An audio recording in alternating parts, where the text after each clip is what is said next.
Jail में आप इसलिए थे जो कुछ आप लोगों ने मेरे बाबा के साथ किया। मैं इसकी माँ हूँ और माँ से ज्यादा जो सगा बनता है ना वो दुश्मन होगा। इस वक्त आप दुश्मन बन रही हैं। नूरबानो को इस बात का जवाब देना पड़ेगा। उसी का किया धरा है ये सब कुछ। जेल में आप इसलिए नहीं थे क्योंकि आपने मुझ पे गोली चलाई। आंटी को बुरा लगेगा इस डर से मैं किसी की खुशियां तो नहीं छीन सकती ना मुराद। तुम इसे नहीं लेकर जा सकती, इसे मेरे पास ही छोड़ दो। तुम इसका ख्याल नहीं रखती। हाँ खैर मुझे भी फर्क नहीं पड़ता वो क्या सोचती हैं और क्यों सोचती हैं। मैं पूछ रही हूँ क्यों आई हो मेरे घर? आपको ये हारा देख के खुश होना चाहती क्योंकि बाबा से आगे आने वाली एपिसोड बहुत ज़्यादा ज़बरदस्त बन चुकी है।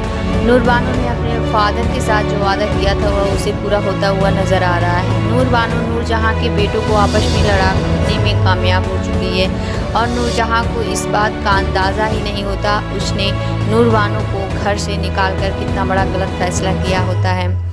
मुराद भी अपनी बीवी नूरबानो के साथ घर छोड़कर चला जाता है। अब नूरबानो हुनैद पर एफआईआर दर्ज करवा देती है क्योंकि हुनैद ने उस पर गोली चलाई होती है। पुलिस आके हुनैद को घर से गिरफ्तार करके ले जाता है। नूरजहां यहाँ सारा मंजर देख रही होती है लेकिन वह कुछ भी नहीं कर पाती है। नूरजहां जिसको अपने आप पर इतना ज़्यादा फख्र होता है उसके दरवाजे तक आज तक कभी भी पुलिस नहीं आई होती है और आज उसके सबसे बड़े बेटे को उसके घर से गिरफ्तार करके लेके जा रहे होते हैं। हुनैद अपनी माँ से सवाल करता है और उसे कहता रहता है आप मुझे बचाएं, लेकिन नूरजहां कुछ भी नहीं कर पाती और पुलिस वाले हुनैद को वहाँ से गिरफ्तार करके ले जाते हैं। मुराद इस बात को लेकर काफ़ी ज़्यादा परेशान होता है। उसकी नूर मामा ने उसे भी अपनी बीवी के साथ घर से निकाल दिया होता है और मुराद को यह भी बात मालूम हो चुकी होती है। नूरबानो ने हुनैद पर एफआईआर दर्ज करवा दी होती है। वह नूरबानो से कहता है तुम्हें टेंशन लेने की ज़रूरत नहीं है, मैं तुम्हारे साथ हूँ। नूरबानो अपने शौहर मुराद से कहती है तुम्हारी नूर मामा को बुरा लगेगा, इसका मतलब यह नहीं है कि जो सच है मैं उसका साथ ना दूँ,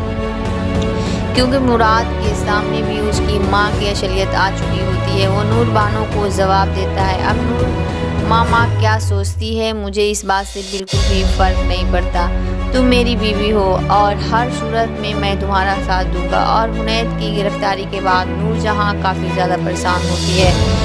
वह सफ़ीर को बुलाती है और उसे कह रही होती है इस सब के पीछे नूरबानो का ही हाथ है, नूरबानो को इस सब का जवाब देना पड़ेगा। हुनैद जेल पहुंच चुका होता है और काफ़ी ज़्यादा परेशान भी होता है। उसे अफसोस हो रहा होता है जो कुछ उसने किया होता है और उसकी नूर मामा ने भी उसको बचाने के लिए कुछ भी नहीं किया होता।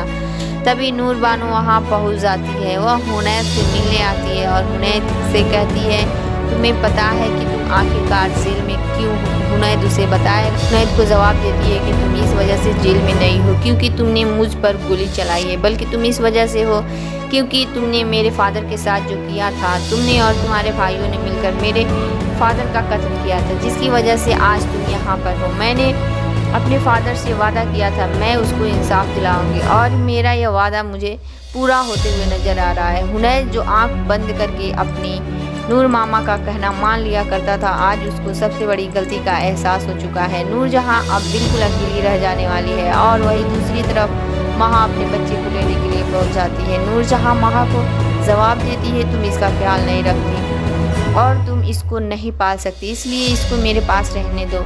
नूरजहां को जवाब देगी दुनिया में बच्चे का सबसे ज़्यादा सगा उसकी माँ होती है और जो उससे भी ज़्यादा सगा बनने की कोशिश करता है वह उसका दुश्मन होता है और अभी आप मेरे बेटे की दुश्मन बनने की कोशिश कर रही हैं। वह नूरजहां की कोई भी बात नहीं सुनती और अपना बेटा लेकर वहाँ से चली जाती है। और अभी तक नूरजहां ने सुमल के साथ काफ़ी ज़्यादा ज्यादतियाँ किया होती है, इसलिए सुमल भी नूरजहां से बात करने के लिए उसके घर पहुंच जाएगी। सुमल को यूँ अचानक अपने सामने देखकर नूरजहां हैरान हो जाती है और उसे कहती है कि तुम्हारी हिम्मत कैसे हुई मेरे घर आने की।